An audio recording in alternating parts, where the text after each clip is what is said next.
বাড়িতে white sauce pasta বানালে অনেক সময় রেস্টুরেন্টের মতো হয় না, তাই আজকে আমি আপনাদের সাথে শেয়ার করব কিভাবে বাড়িতেই বানিয়ে নেবেন ঠিক রেস্টুরেন্টের মতো হোয়াইট সস পাস্তা, তারই কিছু টিপস। হ্যালো ফ্রেন্ডস, আমি সুমির রান্নাঘরে আপনাদের সবাইকে স্বাগত জানাচ্ছি। আমার আজকের recipe cheesy white sauce pasta.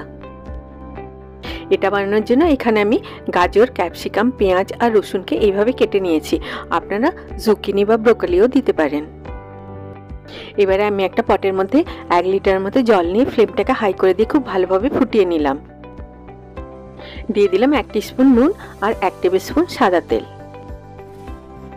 জলটাতে boil চলে এসেছে। এবারে এর মধ্যে আমি দিয়ে দিলাম 2 কাপ ম্যাকারনি বা পাস্তা।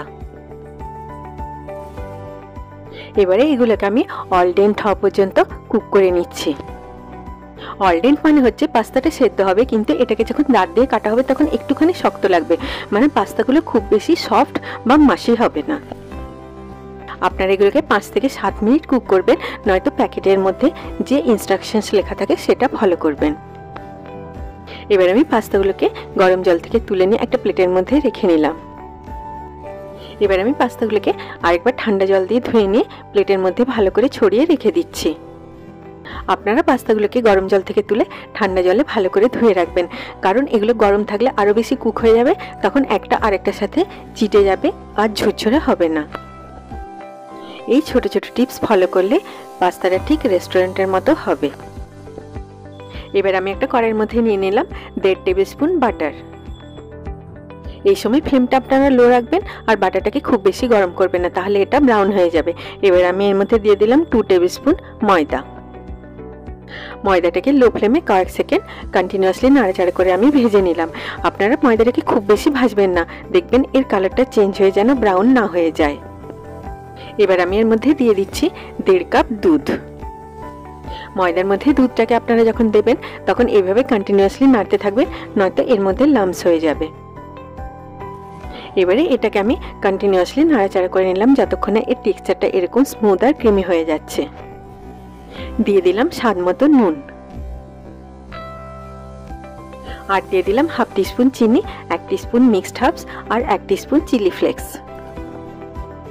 আপনারা আমার চ্যানেলটিকে সাবস্ক্রাইব করতে ভুলবেন না, আর পাশে থাকা বেল আইকনটি নিশ্চয়ই প্রেস করে দেবেন, তাহলে আমি যখনই নতুন কোনো ভিডিও আপলোড করব তার নোটিফিকেশন ঠিক আপনার কাছে পৌঁছে যাবে। এবারে এটাকে আমি লো ফ্লেমে কন্টিনিউয়াসলি নাড়াচাড়া করে কুক করে নিচ্ছি যতক্ষণ না এটা একটুখানি ঘন হচ্ছে। হোয়াইট সস রেডি হয়ে গেল।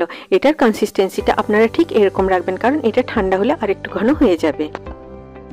এই হোয়াইট সসটাকে একদিকে রেখে দিয়ে ওই একই কড়াইয়ের মধ্যে আমি নিয়ে নিলাম আরও 1 টেবিল স্পুন বাটার। শুধু বাটার দিয়ে আপনারা যখন কিছু রান্না করবেন তখন সেটাকে খুব বেশি গরম করবেন না, তাহলে বাটারের রং স্বাদ দুটোই খারাপ হয়ে যাবে। এর মধ্যে আমি দিয়ে দিলাম 1 টেবিল স্পুন এরকম ছোট ছোট করে কাটা রসুন। রসুনগুলোকে এবারে আমি একটু গোল্ডেন কালার আসা পর্যন্ত লো ফ্লেমে ভেজে নিচ্ছি।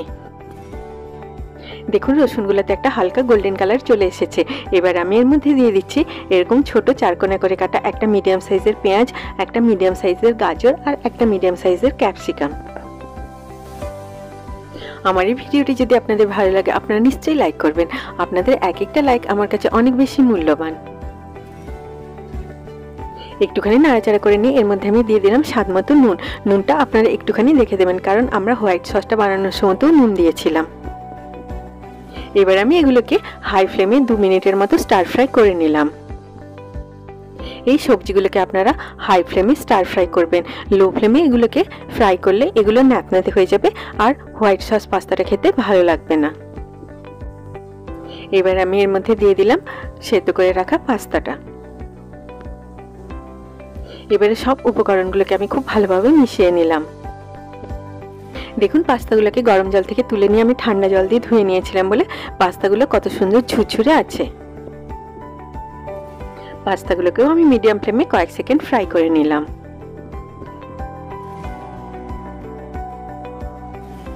এবারে আপনারা গ্যাসের ফ্লেমটাকে লো রেখে এর মধ্যে দিয়ে দেবেন তৈরি করে রাখা হোয়াইট সসটা। ফ্লেমটাকে লো রেখেই সব উপকরণগুলোকে আমি খুব ভালোভাবে মিশিয়ে নিলাম।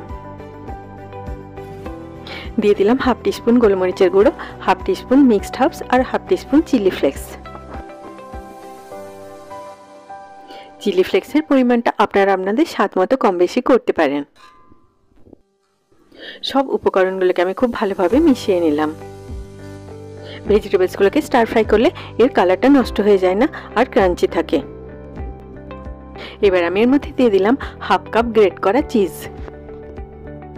চিজের পরিমাণটা একটুখানি বেশি দিলে হোয়াইট সস পাস্তাটার টেক্সচারটা সিল্কি স্মুথ হয় আর এটা ড্রাই হয়ে যায় না। এবারে সব উপকরণগুলোকে খুব ভালোভাবে মিশিয়ে নিয়ে মিডিয়াম ফ্লেমে এটাকে আমি 2 মিনিটের মতো কুক করে নিচ্ছি। এই হোয়াইট সস পাস্তাটার কনসিস্টেন্সিটা ঠিক এরকম হবে।